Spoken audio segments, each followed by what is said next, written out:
సనాతన ఆధ్యాత్మిక సంపద రెండు రకాలుగా ఉంటుంది. ఒకటి ప్రచారము, రెండు ప్రవచనము. ప్రచారము బహిర్గతంగా ఉన్న, భౌతికంగా ఉన్న లక్ష్యాలను నెరవేర్చడం కోసము, ప్రవచనము అంతర్గతంగా ఉన్న లక్ష్యాలను నెరవేర్చడం కోసము ఉంటుంది. బహిర్గతంగా అంటే ఇప్పుడు ఎగ్జాంపుల్ మన ధర్మం మీద దాడి కానీ, ఓకేనా, మన దేవాలయాల మీద దాడి కానీ, మన సాంప్రదాయ ఆచారాల వ్యవహారాల మీద దాడి కానీ, తదితర అంశాల వంటి వాటి మీద పోరాడే వాళ్ళు ప్రచారకర్తలు, వీళ్ళు అవసరమే. రెండోది అంతర్గతంగా పంచేంద్రియాలను, ఓకేనా, మనస్సును, అరిషడ్వర్గాలను, ఈ త్రిగుణాలను నిరోధించుకొని, అజ్ఞానాన్ని నిర్మూలించుకొని అభివృద్ధి, ఆత్మాభివృద్ధి పదమును నడిపించడానికి ఉపయోగపడే వాళ్ళు ప్రవచనకర్తలు. ఈ ఇద్దరు సృష్టిలో అవసరము, సృష్టికి అవసరము, ఆధ్యాత్మిక సంపదకి అవసరము. వీళ్ళు ఆధ్యాత్మిక సంపదకు, సనాతన ధర్మానికి రెండు కళ్ళ లాంటి వారు. ఒకరు హృదయం లాంటి వారు, ఒకరు మేధస్సు లాంటి వారు. సో వీళ్ళు మనకి ఎంతగా ఉంటే మన సనాతన ధర్మం కానీ, ఆధ్యాత్మిక సంపద కానీ అంతగా అభివృద్ధి చెందుతూ ఉంటుంది. కాకపోతే అలా ఉన్న వాళ్ళకు కూడా మనం ఎక్కువ సహకారం అందించలేని స్థితిలో ఉన్నాము. ప్రతి మతంలో, అంటే ఈ హిందూ మతం కాకుండా ఏ మతంలో అయినా వాడు అవినీతికైనా అధర్మానికి అయినా వాళ్ళు ఒక్కతాటిపై ముందుంటారు వాళ్ళు.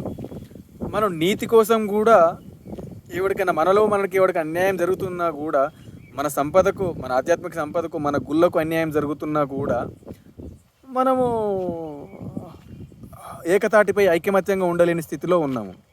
సో అందుకనే నీ స్థితిని, నీ గతిని, నీ ఉనికిని కాపాడుకోవాలి అంటే ఆ ఇద్దరు ప్రచారకర్తలు, ప్రవచనకర్తలు ఎవరైతే ఉన్నారో వాళ్లకు అన్ని విధాలుగా ఇళ్ళవేళలా అందుబాటులో ఉండాలని, ఉంటారని, ఉందామని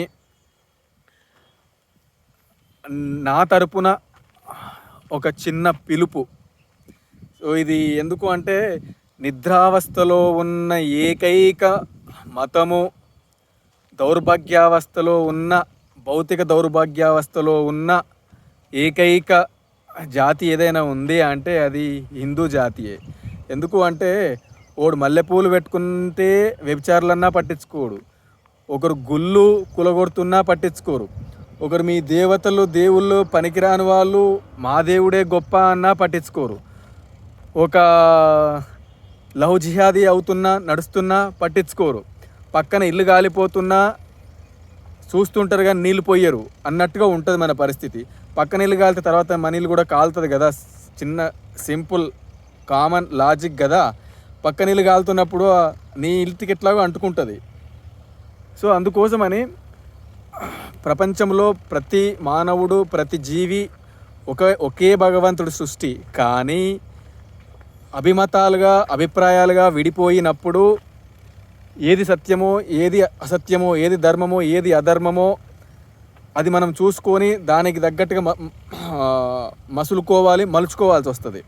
ఇప్పుడు మహాభారతమే చూడండి, అంతా భగవంతుడు సృష్టే. మరి భగవంతుడే పక్క నుండి యుద్ధం జరిపించలేదా అధర్మం మీద ధర్మంతో? సో అట్లా మనము ఈ చిన్న లాజిక్ తోటి ఆలోచించి మనం గనక అధర్మాన్ని మాత్రమే వ్యతిరేకించు, ఎదుటివాడి దగ్గర అధర్మం ఉంటే పోరాడు, ఎదుటివాడి దగ్గర అది ఏ మతస్థుడైనా వాడి దగ్గర నీతి, ధర్మం ఉంది అనుకో,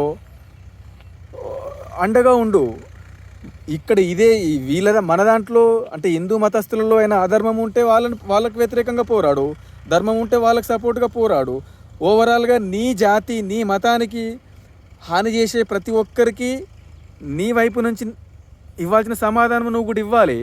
లేకపోతే ఇప్పుడు మన కాలుకో వేలుకో ఏదైనా సెప్టిక్ అయితే వేలు కొట్టేస్తారు, కాలు కొట్టేస్తారు అంటారు కదా. అట్లా నువ్వు దాన్ని ఇనిషియల్గానే నువ్వు దాన్ని టేక్ కేర్ చేసి ప్రాబ్లాన్ని చూసుకొని దీన్ని గనక దానికోసం కనుక మనం పోరాడకపోతే మొత్తం శరీరం కుళ్ళిపోయినట్టుగా నీ వ్యవస్థ అంతా కుళ్ళిపోయిన తర్వాత నువ్వు ఉండడానికే ఉండదు కదా.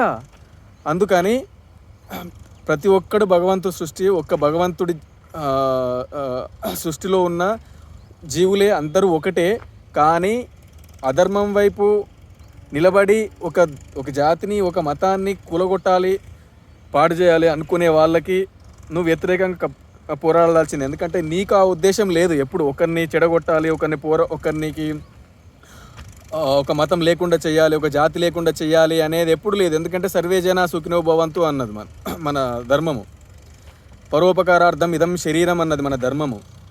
అందుకోసమని మనం అదే స్థితిలో ఉన్నాము. వేరే వాళ్ళు ఆ స్థితిలో లేని వాళ్ళు ఎవరైతే ఉంటారో వాళ్ళకి ఖచ్చితంగా మనం సమాధానం చెప్పాల్సి ఉంటుంది. అందుకనే ప్రవచనకర్తలకి, ప్రచారకర్తలకి